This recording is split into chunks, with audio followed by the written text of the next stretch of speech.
एक बार की बात है, शहर से दूर एक गांव में राजेश और रीमा सो रहे होते हैं। तभी उन्हें घर की छत पर किसी के चलने की आवाज आती है। उस आवाज से रीमा की नींद खुल जाती है।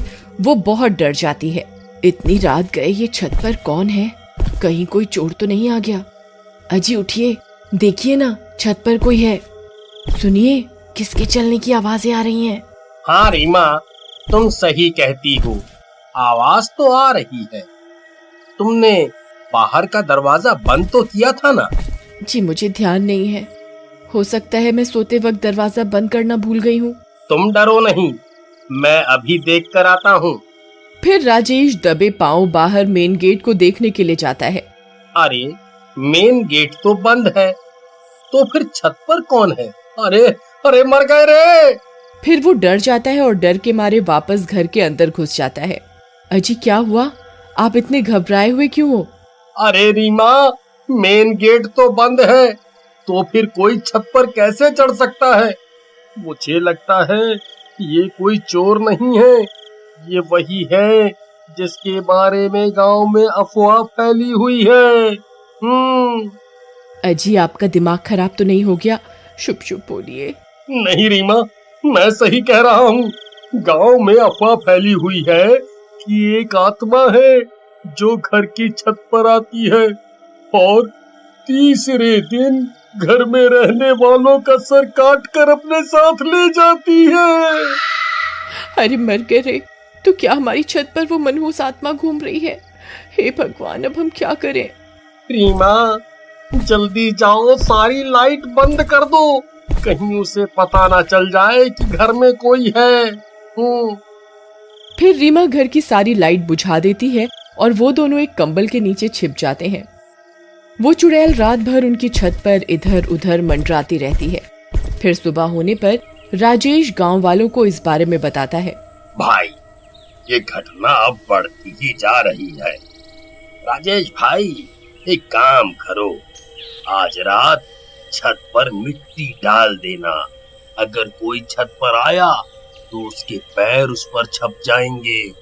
इससे पता चल जाएगा सच में कोई छत पर आता है या ये सिर्फ एक अफवाह है।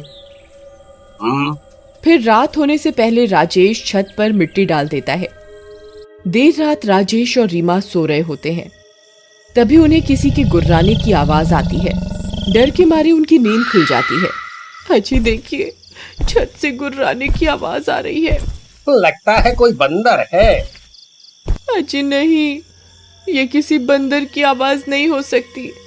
ये बहुत डरावनी आवाज है। अजी आज दूसरा दिन हो गया और ये मनहूस आत्मा हमारे घर की छत पर मंडरा रही है। अजी गांव वालों का मानना है कि तीसरे दिन वो सर काट कर अपने साथ ले जाती है। जी अब क्या होगा? अरे तुम रोना बंद करो, पहले पता तो चल जाए कि छत पर सच में कोई चुड़ैल है या कोई जंगली जानवर। फिर रात भर उन्हें छत पर किसी के चलने और गुर्राने की आवाज आती है। सुबह होने पर राजेश और रीमा घर की छत पर जाते हैं तो उनकी आंखें फटी की फटी रह जाती हैं।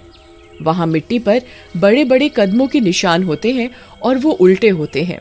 अरे मर गए रे, ये तो उल्टे पैरों के निशान हैं।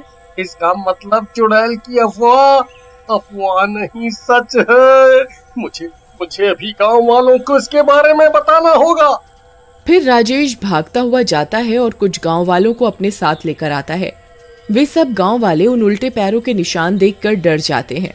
हे भगवान, ये तो उल्टे पैरों के निशान हैं भाई। गांव के ऊपर सच में चुड़ैल का साया पड़ गया है। अगर की अफवाह सच है तो इसका मतलब आज तीसरा दिन है और वो चुड़ैल तीसरे दिन उस घर में रह रहे लोगों के सिर काटकर अपने साथ ले जाती है। राजेश भाई, मेरी मानो तो तुम आज ही ये घर छोड़ दो, नहीं तो आज का दिन तुम दोनों की जिंदगी का आखिरी दिन साबित होगा। नहीं, मेरे हिसाब से ये जरूर किसी की शरारत है। मुझे लगता है कोई हमसे हमारा घर खाली करवाना चाहता है ताकि हम डर के मारे इस घर को औने पौने दामों में बेचकर चले जाएं। अजी आपका दिमाग खराब हो गया है। अगर सच में चुड़ैल हुई तो आज वो हमारे सर काट कर अपने साथ ले जाएगी। तुम घबराओ नहीं, मेरे पास एक तरकीब है। गांव वालों, आज रात को तुम मेरे घर के आसपास ही रहना। फिर रात होने पर वे दोनों सो रहे होते हैं। तभी आधी रात होने पर उनकी छत पर कोई दस्तक देता है। कदमों की आवाज से उन दोनों की नींद खुल जाती है। अजी मर गए, आज तीसरा दिन है, आज हम नहीं बचेंगे जी। आज वो हमारी गर्दन काट कर अपने साथ लेकर ही जाएगी। गांव वालों ने कहा भी था घर खाली कर दो, लेकिन आपने उनकी एक न सुनी। लो आ गई चुड़ैल, अब क्या करोगे? तभी उस चुड़ैल के कदमों की आवाज तेज हो जाती है। अजी लगता है कोई सीढ़ियां उतर रहा है। ये आवाज सीढ़ियों की तरफ से आ रही है। कुछ कीजिए ना, क्या है आपकी तरकीब? अरे रुको रुको, रोना बंद करो, आवाज मत करो, नहीं तो उसे पता चल जाएगा कि हम यहाँ हैं। फिर राजेश दूसरे कमरे में जाता है और वहां से 2 पुतले उठाकर लाता है और उन्हें बेड पर लिटा देता है और उनके ऊपर चादर डाल देता है और सारी लाइट बंद कर देता है। चलो रीमा, अब हमें छुपना होगा, चलो जल्दी करो। फिर वे दोनों उसी बेड के नीचे छिप जाते हैं। तभी दरवाजे पर दस्तक होती है।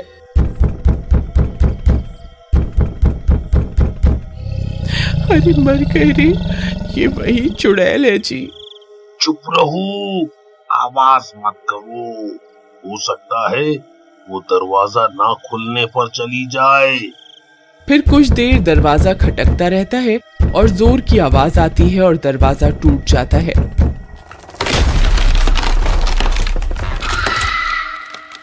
वो चुड़ैल अंदर आ जाती है। वे दोनों बेड के नीचे छिपे रहते हैं। तभी उन्हें चुड़ैल के पैर दिखाई देते हैं। वो उल्टे होते हैं। ये देखकर उन दोनों की सांस अटक जाती है। हे भगवान, अब हमारा क्या होगा? अरे मर गए रे। फिर वो चुड़ैल खंजर से बेड पर सो रहे लोगों पर हमला कर देती है और उन पुतलों की गर्दन काट देती है और पास में जाकर बैठ जाती है और उन्हें खाने लगती है।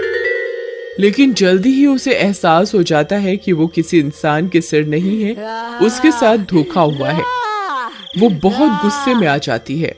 धोखा, धोखा, मेरे साथ धोखा करते हो इंसानों, ये तुमने ठीक नहीं किया। मैं तुम्हारी खुशबू सूंघ सकती हूँ, मुझे पता है तुम यहीं कहीं हो। आई मम्मी, अब हम नहीं बचेंगे। अरे मर गए रे, अब क्या करें रीमा? अजी ये आपकी तरकीब थी, अब आप ही बताओ क्या करना है। अब तो एक ही तरकीब है। जल्दी बताइए क्या। भागो, जितनी जोर से भाग सकते हो भागो। इतना बोलकर राजेश वहां से भाग जाता है। तभी उस चुड़ैल की नजर उन पर पड़ती है। अरे नास मिटे, रुक जा, मुझे यहाँ अकेला छोड़कर कहाँ भाग रहा है। फिर रीमा भी उसके पीछे पीछे घर से निकलकर भाग जाती है और वो लोग घर का मेन दरवाजा बाहर से बंद कर देते हैं। अरे गांव वालों, जल्दी आओ, हमें तुम्हारी जरूरत है। तभी सब गांव वाले भी हाथों में मशाल लेकर वहां पहुंच जाते हैं। चुड़ैल खिड़की से सब कुछ देख रही होती है। भाई, चुड़ैल घर के अंदर ही है, हमें कुछ करना होगा। अगर वो बाहर आ गई तो अनर्थ हो जाएगा। खिड़की पर चुड़ैल को देखकर सबकी आंखें फटी की फटी रह जाती हैं। तभी वो चुड़ैल खिड़की पर लगी लोहे की रॉड को तोड़ने लगती है। भाई, इस चुड़ैल को रोकने का एक ही रास्ता है, हमें इस घर को आग के हवाले करना होगा, नहीं तो ये चुड़ैल किसी भी वक्त खिड़की तोड़कर बाहर आ जाएगी। फिर सब गांव वाले मिलकर घर को आग के हवाले कर देते हैं।